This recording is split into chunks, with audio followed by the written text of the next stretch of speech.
Okay, I'm back. So I believe this is going to end up being video 7.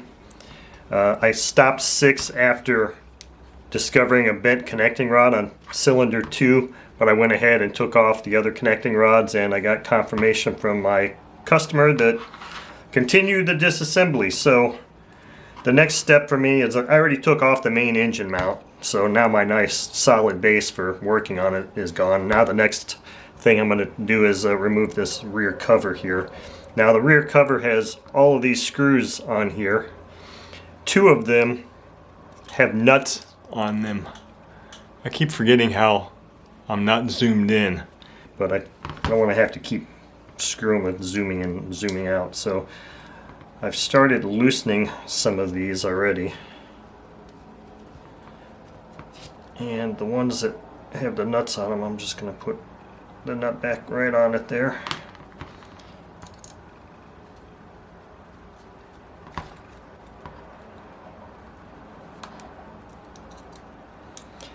I don't know how entertaining this is to watch. Maybe I'll just not talk and zip through this part.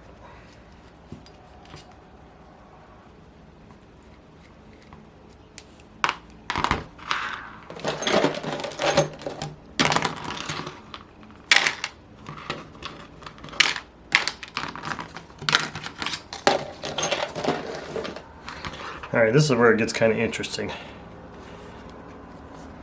Maybe not. There we go. Oh, look at that. Cover came right off. Very nice. So here's a bearing. Here's bearing number 1. Bearing number 1 feels really nice. Yeah, I know. I forgot to put my gloves back on after I started typing emails. Oh well. I don't know if that one's going to really need replacing or not. It feels pretty good. So the camshaft is in here still, and I'm just kind of finagling it out. So the camshaft is out.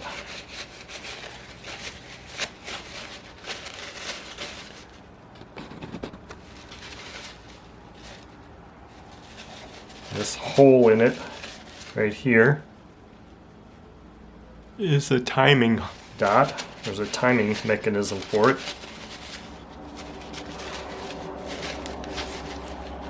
Doesn't look like it's in bad shape at all. Looks wonderful. Put that over here in this bin. Put this cover in this bin. Now you may be saying, hey, there wasn't a gasket on that. It's like, hey, you're right, there's not. OS didn't put gaskets on these. I'm looking on the end of this gear here. My lighting and the color of this is not so great, but I'm looking to see where the timing mark is on this thing. Sometimes it's a little hard to see. Might actually have to put my magnifiers on to see it. Let me grab them real quick. It shouldn't be that small of a dot, but yeah, it's right here. I'm going to put my pick right there.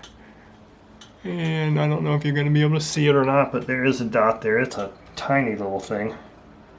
What I'll probably do is, when I clean this up, I'll just use a little emery cloth on this thing and try to shine that area up, and maybe the discoloration will stay inside the little dot, so it'll be easier to see. But that's where it is. Now the next thing we need to try and do here is get these cam followers out. So I'm glad none of them just fell out. I'm trying to figure out how the best way to go about doing this is.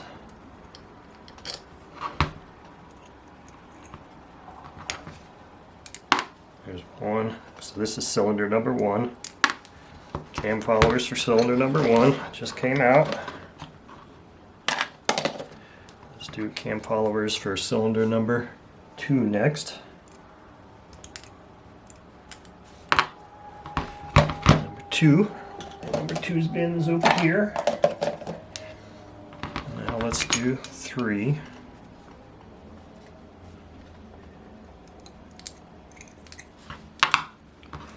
Number 3. Finally, number 4. And so the cam followers are out. Now is where things get really interesting. And there could be days or weeks between this video and the next video because I gotta try and find a place where I can extract this crankshaft. I don't have a big vise available to me, and I'm not exactly sure how I'm gonna go about doing that at this time.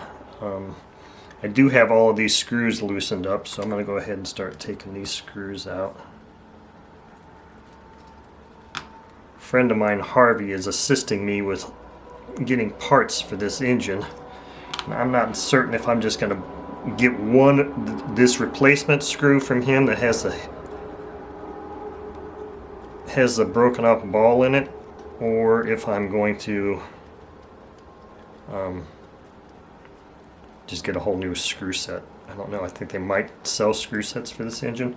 So those of you that, if I forgot to inform anybody, I don't know if I put it on a previous video. This is the screw that has a broken head in it. And what I ended up doing is I took it out in my garage. I got a piece of hardwood block, and this is when I had the mount on here. Sat it up on the hardwood block, took my heat gun out there, heated that thing up, and I had some needle nose pliers. Vice grips, needle nose vice grips. So I heated this thing up, and my friend Harvey suggested get a flat punch, not a center punch, a flat punch, and put on there and wrap it a few times to give it a mechanical shock to help loosen it. So I did that, bam, bam, bam, 2 or 3, 4 times, heated it up, bam, bam, bam, tapped it a few more times, put the needle nose vice grips on there, and it was very simple. It just loosened up right away. So no damage to that head aside from that ball in there. No damage to the engine casing. So everything is all happy there. Now with these, I wish I had a little baggie. Might see if I've got some kind of a little baggie to keep all of these screws separate. Most screws I can tell where they go, but this has got quite a few screws, so for now I'm just going to put all these right over here until I go get a little Ziploc bag. I don't know if this thing is, yeah, it's going to just want to come right off. That's cool. Hopefully it wants to come right off. Actually, I don't know if this is going to come off or not. I mean, I see that it's moving here. But honestly, I don't know if I should wait until I put some screws back in here and start tapping this crankshaft out.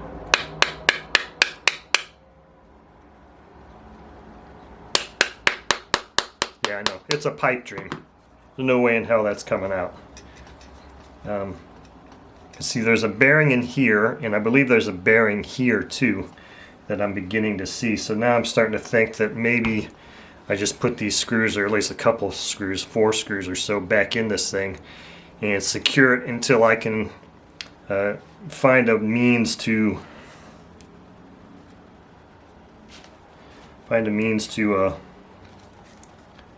get this out.